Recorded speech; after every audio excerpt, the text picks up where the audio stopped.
Hi, I'm Terry Albright, and my husband Milton Shaw and I took Tara Chapman's 2019 apprenticeship class.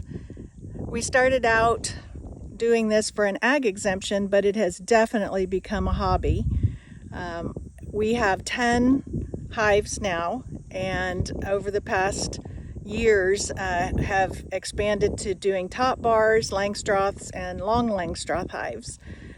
We're also active in our local beekeeping county association and community projects regarding bees.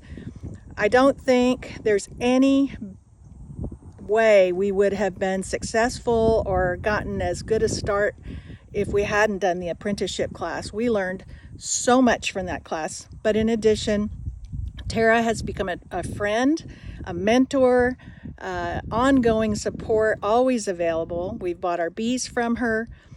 We get tips from her and a whole lot of humor.